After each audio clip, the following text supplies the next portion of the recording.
عسلامة مرحبا بكم في قناتي على اليوتيوب يوميات مروة في تركيا ميرفا. ومرحبا بكم أيضا في الصفحة متاعي متاع الفيسبوك باسم ميرفا تونالا.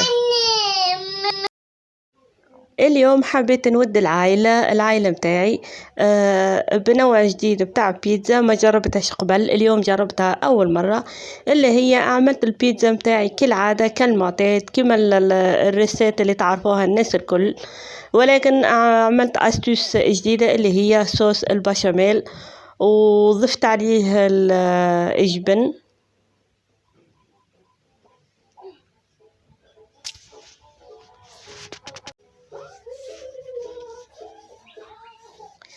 وهكا كانت الطريقة متاعي. ما حبيتش نصور المراحل الأولى بتاع البيتزا لأنه الأغلبية النساء يعني تعرفها أو الرجال الكل يعني يعرفوا طريقة البيتزا. حبيت أن نصور فقط وين عملت الصوص بشاميل اختصار للوقت. أصلا قبل يعني عملتها الريسيت بالتفصيل، تنجموا ترجعوا للفيديوهات القديمة وتشوفوها. بالطبيعة لهنا البيتزا متاعي بعد ما عملت لها الصوص متاعها عملت لها شوية صدر دجاج، قصيتها كما نقولوا ترونشيت باش كي نصب الصوص البشاميل يدخل بيناتهم.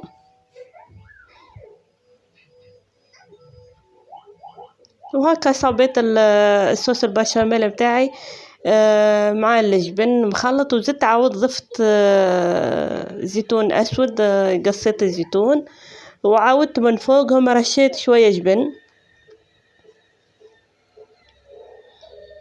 على فكرة بالنسبة للصوص البشاميل ما وريتش جبن الأولاني اللي حطيته وفصته، اللي هو كما نقولوا بالتركي تيل بينير، وهذايا كشار بينير. ما عملتش موزاريلا خاطر ما هيش متوفر عندي في الدار، ما شريتش موزاريلا، عندي كان هذوما وقلت حطيتهم.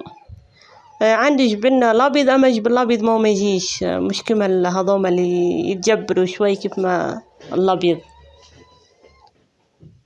وحطيتها كالعادة في الفور، حطيتها في الفور يعني اللي بالمروحة، ما حطيتوش في الفور العادية. وهكا كانت البيتزا متاعنا حضرت كالعادة. سيلين ديما موجودة ان شاء الله ربي يحفظها، صوتها ديما موجود في تسجيل الفيديوهات. هذه هي البيتزا متاعنا، نودكم ولا يشهيكم.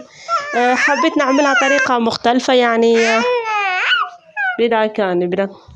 حبيت نعملها طريقة مختلفة وفي نفس الوقت حبيت نعملها خشينة شوي، خاطر قبل نعمل فيها جويدة قلت خليني ترى نجرب باش اللي ياكل ترونش ولا زوز يشبع، على خاطرني عملت واحدة بركة معناها طبق واحد، ما عملتش أكثر من طبق أو أكثر من كعبة. أني الشارسة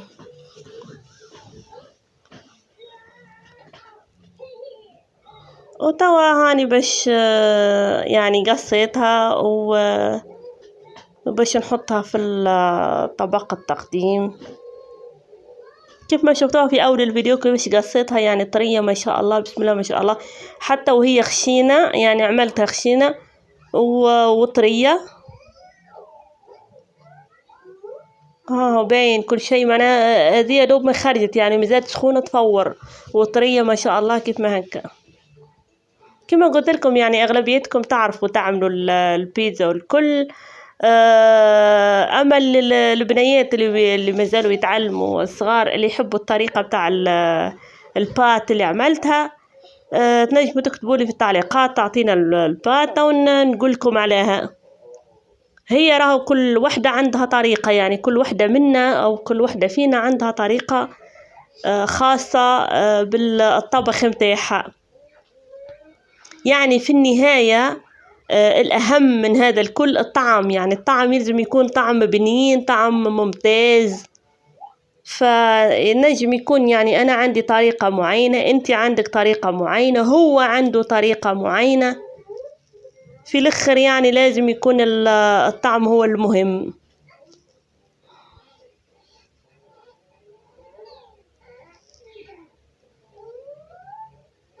حتى سيلين شاخت عليها زادك يكلتها.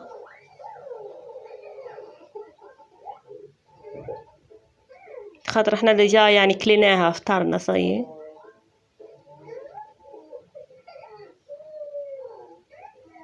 هذا هو المقطع اللي حكيت لكم عليه كيفاش جت طرية ضقت منها وقت اللي نصور بيكلان.